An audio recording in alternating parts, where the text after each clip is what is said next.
ओम अज्ञानतिमिरान्धस्य ज्ञानञ्जनशलाकया चक्षुरुन्मिलितं येन तस्मै श्रीगुरुवे नमः। भगवते वासुदेवाय ओम नमो भगवते वासुदेवाय ओम नमो भगवते वासुदेवाय। श्रीमद् भागवतम पहला कैंटो और अध्याय 16वां और श्लोक संख्या 11। सॉरी। तो हमने सुना कि परीक्षित महाराज जो है कलयुग के लक्षणों को उन्होंने देखा और जब उन्हें उसका पता चला तो वो उन्हें ठीक नहीं लगा, तो इससे विरुद्ध में लड़ने के लिए वो निकल गए। उन्होंने अपना धनुष बाण उठाया और एक सैनिक कार्यवाही के लिए सन्निध हो गए। तो आई थिंक ये हमें पढ़ना है शायद, राइट। इससे पीछे वाला हमने करा होगा जिसमें था कि अल्प बुद्धि तथा कम आयु वाले आलसी मनुष्य रात को सोने में तथा दिन व्यर्थ के कार्यों में बिता देते हैं। तो आगे हम पढ़ते हैं। सुता उवाच यदा परीक्षित कुरुजांगले अवसत कलिम प्रविष्ठितम निज चक्रवर्ती ते निशम्य वर्ताम अनति प्रियाम तथा शरासनम संयुग शौंडी यादते। सुत गोस्वामी ने कहा, जब महाराज परीक्षित ने इस प्रकार देखा कि कुछ कलयुग के लक्षण दिख रहे हैं, आपने भी सुना था, राजा परीक्षित को भी दिख रहे थे, तो उन्हें लगा ये ठीक नहीं है, तो उन्होंने अपना धनुष बाण निकाला और कार्यवाही के लिए निकल गए।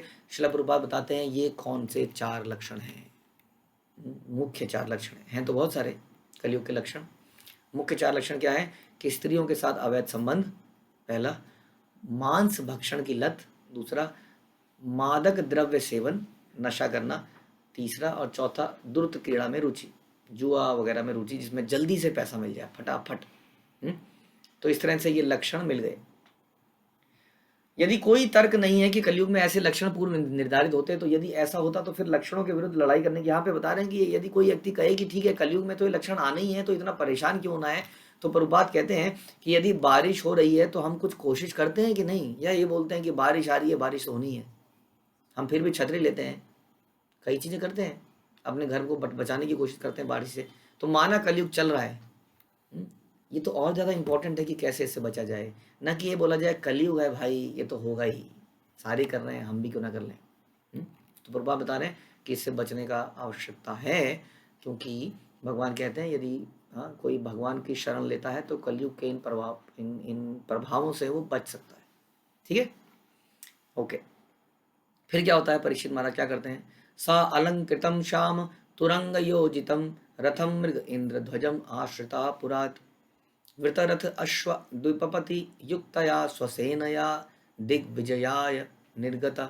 महाराजा परीक्षित काले घोड़े द्वारा खींचे जाने वाले रथ पर सवार थे। अर्जुन के घोड़े कैसे थे, सफेद थे, इनके काले थे। उनकी ध्वजा पर सिंह का चिन्ह था, अर्जुन की ध्वजा पर हनुमान का चिन्ह था। इस प्रकार सुसज्जित होकर सारथियों, अश्वारोहियों, हाथियों, पैदल सैनिकों से घिरे हुए वो सभी दिशाएं जीतने के लिए चले गए। क्या मतलब, बड़े ग्रीडी व्यक्ति थे, अपने राज्य से प्रसन्न नहीं थे, जो इधर उधर राज्य जीतने चले गए। वास्तव में राज्य जीतने क्यों चले गए, जब उन्होंने देखा कि कलयुग फैल रहा है और इट इज़ इम्पोर्टेंट। इसलिए कहते हैं कि कोई भक्त का राज्य चलाना बड़ा इंपॉर्टेंट हो जाता है ना। तो राज्य युधिष्ठिर महाराज ने भी ऐसा किया। ये इसलिए करते थे कि सारा तरफ एक ऐसा राज्य हो जहाँ पर भगवान की भक्ति कराई जा सके। तो जब ये अराजकता फैलती जा रही थी तो ये निकल गए बाहर इन सारे सैनिकों के साथ, रथों के साथ, और दिग्विजय होने निकल पड़े ताकि सबको अपने अंडर में कर सकें और फिर सारे संसार में भक्ति करा सकें। तो इन्होंने कौन कौन से संसार में क्या क्या किया सुनते हैं। भद्राश्वम केतुमालम चा भारतम चा उत्तरान कुरुन किम पुरुष आदीनि वर्षाणि विजित्य जिग्रहे बलिम। तब महाराज परीक्षित ने पृथ्वी लोक के समस्त भागों, भद्राश्व, केतुमाल, भारत, कुरुजांगल का उत्तरी भाग, किम पुरुष इत्यादि को जीत लिया और उनके शासकों से भेंटें वसूल करी। यहाँ पर जो बता रहे हैं, यहाँ पर जो पृथ्वी वास्तव में बता रहे हैं वो कुछ विस्तृत लोग बता रहे हैं। पृथ्वी लोग यहाँ विस्तृत लोग बता रहे हैं, केवल यही नहीं जो हमें पृथ्वी दिखती है, क्योंकि यहाँ पे सुमेरु पर्वत के बारे में बताया गया है कि भद्राश्व जो जगह बताई इसमें वो मेरु पर्वत के निकट का द्वीप है। और यह गंधमादन पर्वत से खारे पानी के समुद्र तक फैला है। अब खारे पानी का समुद्र कौन सा है, जो हमारा है, यानी कि खारे पानी के समुद्र के बियॉन्ड भी बहुत जगह है, जो हम सुनते हैं शास्त्रों में, आगे आप भागवतम में ये सब पढ़ेंगे। तो गंधमादन पर्वत से खारे पानी तक समुद्र तक फैला हुआ है और महाभारत में इसका वर्णन हुआ है। और इस तरह से बता रहे प्रभुपाद केतुमाल कौन सी जगह है? यह पृथ्वीलोक 7 समुद्रों द्वारा 7 द्वीपों में विभक्त है और जम्बू द्वीप नामक केंद्रीय द्वीप 9 वर्षों में तो वास्तव में जो पृथ्वीलोक है जो हम देख रहे हैं वो नहीं, वो पृथ्वीलोक 7 समुद्र हैं और 7 द्वीप हैं और जम्बू द्वीप नामक केंद्रीय द्वीप है उसके उसमें। और वो जम्बू द्वीप भी कौन सा है? उस जम्बू द्वीप में भी 9 वर्षों में अर्थात 9 भागों में 8 विशाल पर्वतों द्वारा विभाजित है और इनमें से भारतवर्ष भी एक है। तो काफी विस्तृत जगह के बारे में बताए जा रहे हैं ये सारी जगह। और भारतवर्ष के बारे में बता रहे हैं कि भारतवर्ष क्या है? संसार का यह भाग जम्बू द्वीप के 9 वर्षों में से एक है।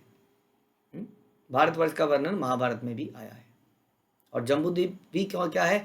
वो एक द्वीप है ऐसा बताया गया। उसके अंदर ये सारा आ रहा है जो हम देखते हैं।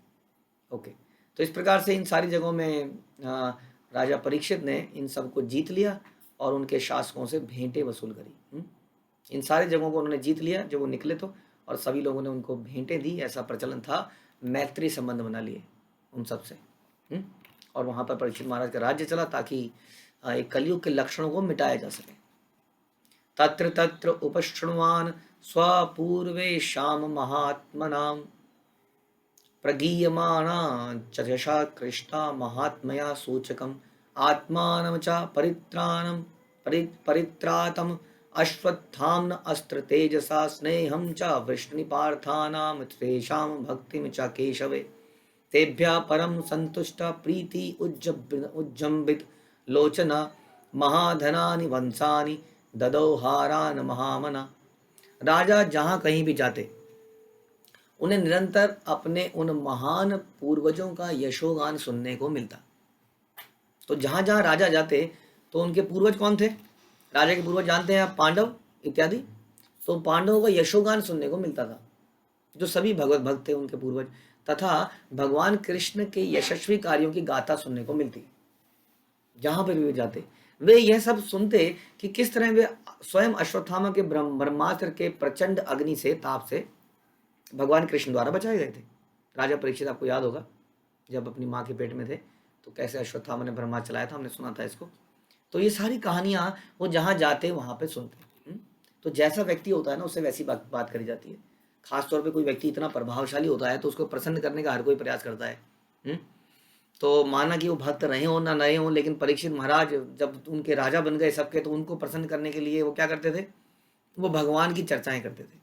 यदि आप किसी ऑफिस के अंदर हैं और भक्त हैं और सीनियर पोजीशन पे हैं, आप देखेंगे नीचे वाले बार बार आपको बोलेंगे हरे कृष्ण सर, हरे कृष्ण सर। कुछ ना कुछ ऐसी बातें करते रहेंगे, उन्हें पता है कृष्ण के नाम पे खुश हो जाएगा। बहुत बढ़िया है, आप सभी ऊंची पोजीशन पे जाएंगे तो कोई प्रॉब्लम नहीं है, सभी लोग आपको प्रसन्न करेंगे और भक्ति करेंगे। तो इस प्रकार से परीक्षित महाराज को चारों तरफ पांडवों का, कृष्ण का यशोगान सुनने को मिलता था और कैसे वो बचाए गए अश्वत्थामा के ब्रह्मास्त्र से। लोग वृष्णि तथा पृथा वंशियों के मध्य अत्याधिक स्नेह का भी उल्लेख करते। कैसे भगवान के वंशज और ये सब कैसे आपस में मिले हुए थे। पृथा भगवान केशव के प्रति अत्याधिक श्रद्धावान थी। पृथा मतलब हो गया कुंती महारानी। राजा ने ऐसे यशोगान करने वालों से अत्याधिक प्रसन्न होकर परम संतोष के साथ अपनी आंखें खोली। राजा को बड़ा अच्छा लगता था वास्तव में जब इस तरह की बातें होती थी। क्यों? क्योंकि कृष्ण के विषय में, भक्तों के विषय में जब बातें हो तो एक भक्त का हृदय प्रफुल्लित हो जाता है। ईर्ष्यालु व्यक्ति का नहीं होता है, भक्त का हृदय प्रफुल्लित हो जाता है। उदारतावश उन्होंने प्रसन्न होकर उन्हें मूल्यवान वस्तुएं, मालाएं भेंट की। देखिए, आप कहेंगे बढ़िया तरीका है, भगवान के बारे में कुछ बोल दो, माला ले लो। हाँ, ऐसे करके भी अगर कोई कर देना तो दे ही देना चाहिए उसको, नो प्रॉब्लम। जैसे कोई भिखारी आए और भिखारी हमें बोले हरे कृष्णा कृष्णा कृष्णा हरे हरे दे दो, हरे कृष्णा दे दो, तो आपको दे ही देना चाहिए। दे ही देना चाहिए। कुछ फल दे दीजिए अगर आपको डाउट है तो, कुछ खाने को दे दीजिए, पहनने को दे दीजिए, कुछ दे दीजिए।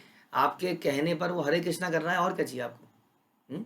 और कोई भिखारी अगर सड़क पे हरे कृष्णा कीर्तन करता ही जा रहा है, गा ही जा रहा है, तो देने में क्या इशू है? उसको दे ही देना चाहिए। तो यहाँ पर चाहे वो सच में कर रहा हो या ना कर रहा हो, लेकिन क्योंकि वो उच्चारण कर रहा है तो उसका फायदा हो ही रहा है और कई लोगों का फायदा हो रहा है। हाँ, तो राजा परीक्षित तो है, उन्हें मूल्यवान वस्तुएं, मालाएं भेंट कर देते थे। कृष्ण तथा उनके अनन्य भक्तों को विलग नहीं किया जा सकता। अतः भक्त के यशोगान का अर्थ है भगवान का यशोगान, और भगवान के यशोगान का अर्थ है भक्त का यशोगान। इसलिए यहाँ पर कल्चर ही ऐसा है, भक्त का गुणगान, भक्तों का गुणगान, भगवान का गुणगान। भगवान के भक्त कभी संकट में नहीं होते, लेकिन भगवान कभी ऐसी परिस्थिति में उन्हें डाल देते हैं। क्यों डाल देते हैं? जब भगवान ऐसी परिस्थिति में डाल देते हैं, फिर उनकी रक्षा करने आते हैं और फिर भगवान का यशोगान होता है। तो आप बोलोगे वाह, भगवान एक मूवी बनाते हैं, मूवी। जैसे मूवी में दिखाते हैं ना कि विलेन जो है मारने आ रहा है और हीरो ने एक घूसा मारा, विलेन उड़ता हुआ गया, शू करके कहीं गिरा और सब ने भागे, वाह वाह वाह। अब वास्तव में पता है कि विलेन को रस्सी से उड़ा के खींच के उड़ाया गया था, घूसा तो उसके लगा ही नहीं था। तो क्या भगवान भी इसी तरह की मूवी चला रहे हैं? भगवान को ऐसी कोई मूवी चलाने की जरूरत नहीं है। हम लोगों के बीच में जेल में आके क्या मूवी चलाएंगे सड़े हुए लोगों के बीच में? उनकी मूवी तो निरंतर चल रही है भगवान के धाम में, जहाँ वो नित्य लीलाएं कर रहे हैं। अगर वो ऐसा करते भी हैं, जैसे बताया कि पहले भक्तों को संकट में डालेंगे प्रहलाद महाराज की तरह, और फिर नरसिंह भगवान बन के आ जाएंगे और फाड़ देंगे, तो इससे क्या फायदा होता है? इससे जो है भक्तों के हृदय में उनके प्रति प्रेम पैदा होता है। इसमें भगवान का कोई हेतु नहीं है। ध्यान रखिए, मैंने अभी पीछे कुछ एक माता जी ने प्रश्न पूछा तो मैंने ये आंसर दिया था कि यदि कोई पिताजी बोलता है कि मेरे पैर छो, मेरे से प्यार से बात करो, मेरे से प्यार करो, तो क्या उसमें पिता का कोई हित है? नहीं, वो बच्चे का ही हित है, इसलिए ऐसा उसको सिखाया जाता है। हाँ, नहीं तो कहीं और चला जाएगा, बिगड़ जाएगा, बर्बाद हो जाएगा। तो इसलिए भगवान चाहते हैं कि हम उनसे प्रेम करें, क्योंकि इसी में हमारी भलाई है। तो इसलिए भगवान भक्तों को कई बार संकट में डालते हैं और फिर उनकी रक्षा करते हैं। परीक्षित महाराज को पहले श्राप दिला दिया और फिर उनको भागवत में बिठा दिया। ऐसी भागवत में बिठाया कि आज तक परीक्षित महाराज के गुणगान हो रहे हैं। अतः जब भगवान द्वारा भक्तों की रक्षा होती है तो भगवान का यशोगान होता है। यदि पांडव जैसे भगवत भक्त कुरुक्षेत्र में नहीं फंसते तो भगवान कृष्ण कभी भगवत गीता क्यों बोलते और फिर क्यों महिमा मंडित किए जाते इतने? भगवत गीता किसी को पता ही नहीं चलता कि कैसे सिचुएशन में भगवत गीता बोली गई। हाँ, स्वागत में उद्घाटन में भगवान के ऐसे समस्त कार्यों का उल्लेख था। अतः महाराज परीक्षित ने पूर्ण रूप से संतुष्ट होकर ऐसे मान पत्र भेंट करने वालों को पुरस्कृत किया। तो जो इस तरह से ग्लोरीफाई करता गया, भगवान के गीत गाता गया, भगवान के ऊपर कोई प्ले करता गया, भगवान के ऊपर कोई नृत्य करता गया, तो राजा परीक्षित उसको उपहार देते चले गए, उनको एनकरेज करने के लिए। इट इज़ वेरी इंपॉर्टेंट कि हम भी अपने बच्चों को, इन सब को एनकरेज करने के लिए उनको पुरस्कृत करें, यदि वो कुछ कृष्ण भावना नृत्य में करते हैं तो। है कि नहीं? हम, हमारा बच्चा यदि आजकल बोलता है, क्या कहता है, Humpty Dumpty sat on a wall and he had a great fall, something like that, हम कहते हैं वाह वाह, देखो देखो याद हो गई, देखो याद हो गई, सुनो सुनो सुनो। तो उसी तरीके से यदि हमारा बच्चा तिलक मंत्र बोलने लगता है, हाँ, प्रभुपाद प्रणाम मंत्र बोलने लगता है, हरे कृष्ण महामंत्र का कीर्तन करता है, तो हमें उन्हें पुरस्कृत करना चाहिए, चारों तरफ बताना चाहिए, और इससे उन्हें उत्साहित। तो ऐसा राजा परीक्षित ने यहाँ पर किया, उन्हें भेंट स्वीकार की। आज के तथा सब तब के स्वागत वगैरह में करने में यही अंतर है कि प्राचीन समय में महाराज परीक्षित जैसे व्यक्ति को ही ऐसे उद्बोधन भेंट किए जाते थे। उस वक्त ऐसा कल्चर था, और वास्तव में जितनी भी संगीत की कला है वो उसी वक्त से चली आ रही है। वहाँ पर कृष्ण संबंधी ही संगीत किया जाता था। आप जानते हैं कि नारद मुनि पहले एक गंधर्व थे और एक सभा में उन्होंने फिल्मी गाने गा दिए और लोग इतने नाराज हो गए कि उन्हें श्राप दे डाला कि तुम जाके शूद्र बनोगे। और तब नारद जो है, पुराने ज़माने में, पहले नारद बनने से पहले शूद्र के यहाँ पे पैदा हुए। तो इस प्रकार से ये जो है फिल्मी गाने वगैरह, ये विकृत, ये बिगड़ा हुआ स्वरूप है उस ओरिजिनल म्यूज़िक का जो कि कृष्ण के लिए था। जैसे हम सुनते हैं कथकली या कथाकली, कथाओं को प्रस्तुत करना। आप देखते हैं कि ऐसे पुराने डांस में आज भी साउथ इंडिया में कुछ डांसेस में भगवान की लीलाओं को डिपिक्ट किया जाता है। ये कल्चर आज भी टूटा फूटा बच गया है। तो यही कल्चर था originally, music and for this purpose, गाने वगैरह का पर्पज़ ये था। अब जो है गाना ठुमक ठुमक हो गया है, तो सब बेकार हो गया एक्चुअली में। तो इस तरह का वहाँ माहौल हुआ और राजा परीक्षित बड़ा खुश थे, और एक्चुअली स्वागत में यही चीज़ें होती थी। सारथ्य पार्षद सेवन, सख्य दौत्य वीरासन, अनुगमन स्वतस्तवन प्रणामान सिद्धेषु पांडुषु, जगत प्रणीतम च विष्णु भक्तिम करोति न प्रति चरणरविंदे। महाराज परीक्षित ने सुना कि जिन भगवान कृष्ण की आज्ञा का पालन सारा जगत करता है, उन्होंने अपनी अहेतु की कृपा से पांडु के विनीत पुत्रों की उनकी इच्छा के अनुसार सभी प्रकार से सेवाएं करी। तो ये बड़ी डिटेलिंग सुनते थे। जैसे लोकल लोग होते हैं ना, बड़ी डिटेलिंग जानते हैं। कई बार कई चीज़ें मेन ग्रंथों में नहीं होती हैं, कुछ उप ग्रंथों में होती हैं, लोकल लोग उनको भी जानते हैं। जैसे आप ब्रज में कहीं जाओगे तो ब्रजवासी आपको कई चीज़ें बताएंगे जो आपने नहीं पढ़ी होंगी, सुनी नहीं होंगी। हाँ, ऐसे में हमें उन पर विश्वास कर ही लेना चाहिए, चाहे हम उनको दोहराएं या नहीं कहीं पर, क्योंकि दोहराने के लिए कोई भी हमसे रेफरेंस मांग सकता है, तो रेफरेंस हमारे पास देने के लिए नहीं होगा, लेकिन उनको सुनकर उन पर विश्वास कर ही लेना चाहिए। हाँ, क्योंकि वो लोग कुछ ऐसी चीज़ें बताते हैं जो परंपरा से वो अपने परिवारों में सुनते आए हैं। ठीक है, लेकिन हाँ, कुछ भी फॉलो करने से पहले, नया फॉलो करने से पहले आपको अपने गुरु, शिक्षा गुरु, काउंसलर जो भी आपके उसमें है, उनसे बात अवश्य करनी चाहिए। तो महाराज परीक्षित ने कई ऐसी कथाएं सुनी। उन्होंने सुना कि कैसे भगवान ने आप उनके पूर्वजों यानी कि पांडवों की कितनी सेवा करी, भगवान ने सेवा करी। हम बोलते हैं कि जीवेरे स्वरूप हुए कृष्ण नित्यदास, लेकिन उन्होंने कथाएं सुनी कि कृष्ण ने पांडवों की कैसे सेवा करी। उनकी इच्छा के अनुसार, जिसमें सारथी बनना, अग्र पूजा ग्रहण करने वाले दूत बनना, मित्र बनना, रात्रि में रक्षक बनना, और पता नहीं कितनी सेवाएं। उन्होंने सेवक की भांति पांडवों की आज्ञा का पालन किया तथा आयु में छोटों की भांति उन्हें प्रणाम किया। आपने सुना था पीछे भी किस प्रकार से वो परीक्षित महाराज भगवान युधिष्ठिर महाराज को प्रणाम करते थे, क्योंकि वो बड़े थे।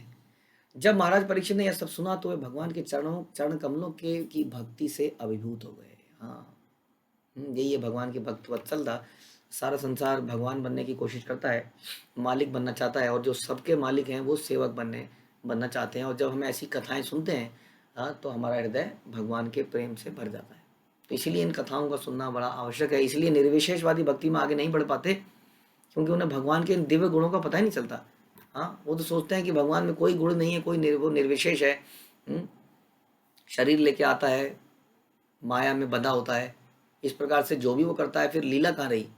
देखिए, हम लोग जो भी करते हैं वो लीला नहीं है, कृष्ण जो करते हैं वो लीला है। क्यों? क्योंकि हम जो भी करते हैं माया के अंडर में रह के करते हैं, लेकिन भगवान माया के अंडर में नहीं है, इसलिए वो जो भी करते हैं वो लीला है। उनकी प्रेजेंटेशन है, हमारी प्रेजेंटेशन नहीं है। हम तो मजबूरी में कर रहे हैं, जो भी कर रहे हैं गुणों के आधार पर प्रभावित होकर। तो इसलिए हमारी लीला कभी भी लीला नहीं कही जा सकती है, लेकिन भगवान लीला करते हैं और क्या करते हैं, बद्ध जीवों को आकर्षित करते हैं। तो इस प्रकार से उन्होंने जब इन लीलाओं को सुना तो उनका हृदय प्रेम से भर गया। तस्यैवं वर्तमानस्य पूर्वेषां वृत्तिमन्वहं नति दूरे किलाश्चर्यं यदासीत तन्निबोध में। अब तुम लोग मुझसे वह घटना सुन सकते हो जो तब घटी जब महाराज परीक्षित अपने पूर्वजों की उत्तम वृत्तियों के विषय में सुनते हुए उन विचारों में डूबे हुए अपने दिन बता रहे थे। और एक दिन की बात है, बड़े जोर से, बड़े शोर से गुजरता हुआ मैं कहीं जा रहा था, और वहाँ पे कुछ आ गया। तो देखें क्या आया था, शेर आया या कुछ और आया। तो यहाँ पे देखते हैं तो क्या होता है। इस प्रकार महाराज जब जाते हैं, परीक्षित महाराज एक बार निकल के जाते हैं, तो अचानक से वो क्या देखते हैं, धर्मा पदे केन चरण विच्छायामुपलभ्यगाम पृच्छति समाश्रुवदाम वदनाम विवत्सामीव मातरम। साक्षात धर्म बैल के रूप में विचरण कर रहा था, उसे गाय के रूप में साक्षात पृथ्वी मिली, जो ऐसी माता के समान शोकग्रस्त दिखाई पड़ी जो अपना पुत्र खो चुकी हो। उनकी आंखों में आंसू थे और उसके शरीर का सौंदर्य उड़ गया था। धर्म ने पृथ्वी से इस प्रकार प्रश्न किया। तो अब हम उसी घटना पे लिंक कर चुके हैं जो आपने थोड़े समय पहले सुनी थी, कि राजा ने देखा कि एक व्यक्ति जो है शूद्र है और राजाओं के कपड़े पहन के बैल और गाय को मार रहा है। उसके बीच में उन्होंने थोड़ा सा जिक्र किया इधर उधर का, कैसे वो लक्षणों को देख के निकले और एक दिन घूम रहे थे। तो अब ये कहानी पे फिर से हम कांटेक्ट कर रहे हैं कि धर्म के ये जो गाय और बैल आखिर में कौन है और कहाँ से आए। तो यहाँ बता रहे हैं कि जो बैल है वो कौन है, साक्षात धर्म है, और जो गाय है वो पृथ्वी के रूप में है, जिसको कलयुग मार रहा था। जो ऐसी माता के समान दिख रही थी जिसने अपना पुत्र खो दिया हो। एक माँ के लिए सबसे बड़ा दुख उसके जीवन में यही हो जाता है कि पुत्र चला जाए, मतलब संसार से चला जाए। उसकी आंखों में आंसू थे और उसके शरीर का सौंदर्य उड़ गया था। धर्म ने प्रश्न किया। धर्म प्रश्न करने निकलते हैं कि भैया हुआ क्या है वास्तव में। हाँ, तो बैल, प्रभुपाद कह रहे हैं, नैतिक सिद्धांत का प्रतीक है और गाय पृथ्वी की प्रतिनिधि है। जब बैल और गाय प्रसन्न रहे तो समझ लेना चाहिए कि सारा संसार प्रसन्न है। क्योंकि बैल जो है खेतों में अन्न उगाने के काम आते हैं और गाय से दूध मिलता है और इस प्रकार से हमें अन्न और दूध मिलता है। अतः मानव समाज इन दो महत्वपूर्ण पशुओं का बड़ी सावधानी से पालन करता है, ऐसा हमारे शास्त्र कहते हैं। लेकिन आज के समय में इन दोनों का वध किया जा रहा है। बल्कि बैलों को तो क्या करते हैं लोग, कहीं गौशाला में बैल पैदा हो गया तो उसको छोड़ ही देते हैं, तुरंत बिक जाता है वो या फिर कटने के लिए। तो समस्त मानव समाज के कल्याण हेतु ब्राह्मण सभ्यता को समस्त सांस्कृतिक मामलों में सर्वोपरि सिद्धि मानकर बैल तथा गायों को बचाना चाहिए, ऐसा बता रहे हैं। ऐसी संस्कृति की समृद्धि में से समाज का मनोबल समुचित होता है, समुचित रूप से बना रहता है और इस तरह बिना किसी बाहरी प्रयास के ही शांति और संपन्नता रहती है। क्योंकि प्रभुपाद अक्सर कहते थे कि हमें जीने के लिए कुछ अन्न चाहिए, वो तो मिलता है खेतों से और बैल से, और कुछ दूध इत्यादि चाहिए जो कि हमें नेचुरली मिल जाता है। थोड़ी सी ज़मीन हो हमारे पास, और ज़मीन वास्तव में बहुत है। आप कहोगे ज़मीन कहाँ प्रभु जी, ज़मीन है ही कहाँ, 25 घर में तो घर है, गज में तो घर है नहीं, वो तो दिल्ली में एनसीआर में है, मुंबई में है। आप दिल्ली एनसीआर मुंबई से बाहर निकलो शहरों से तो इतनी ज़मीन है कि इसका कोई याद ही नहीं है, लेकिन हम उसको छोड़ के आ गए हैं एक्चुअली में। तो इतनी ज़मीन तो सब पे थी और आज भी भारत में इतनी ज़मीन है। तो खैर अब तो जीवन बहुत बदल गया है। कहने का मतलब है जीवन बड़ा साधारण होना चाहिए, कम से कम गाय और बैल इनकी रक्षा तो करें। तो गाय का दूध तो पिए, कम से कम दूध पिएंगे तो गाय की रक्षा होगी। काउ प्रोडक्ट हम लें और जितना भी हो सकता है इन चीज़ों में मदद करें। ऑल्दो जब हम सबको कृष्ण भावना मृत बना देंगे तो अपने आप इन चीज़ों की सुरक्षा हो जाएगी। जैसे कितने लोगों ने कृष्ण भावना मृत बनने के बाद नॉन वेज खाना बंद कर दिया है। एक व्यक्ति जब नॉन वेज खाता है ना तो उसको फिर पता नहीं कि वो क्या खा रहा है। आप जानते हैं, आप कहेंगे नहीं तो मैं तो सिर्फ बकरा खाता हूँ। जब आप किसी होटल में बैठते हो तो बकरे के साथ में वो क्या क्या खिला देता है आपको कुछ नहीं पता। तो इसलिए कितने बार अनजाने में हमने गायें खा ली होगी। तो सोचने की बात है। इसलिए सबसे बड़ा परोपकार है कि भक्त बनाया जाए और अपने आप उसके सारी बुरी आदतें खत्म हो जाएंगी, संसार अपने आप सुधर जाएगा। क्योंकि आप कितने भी नियम लगा लीजिए, नियम तो लगाने चाहिए, फिर भी लोग स्मगलिंग और छुप छुपा के सब कुकर्म करते ही रहेंगे। इसलिए प्रचार करने की बड़ी आवश्यकता है। तो अब क्या प्रश्न पूछे धर्म ने, इसके लिए आपको थोड़ी जिज्ञासा बनानी पड़ेगी। आपको कल और कल का पूरा इंतज़ार, परसों तक का इंतज़ार करना पड़ेगा। हरे कृष्णा। ग्रंथराज श्रीमद् भागवतम की जय। श्रील प्रभुपाद की जय।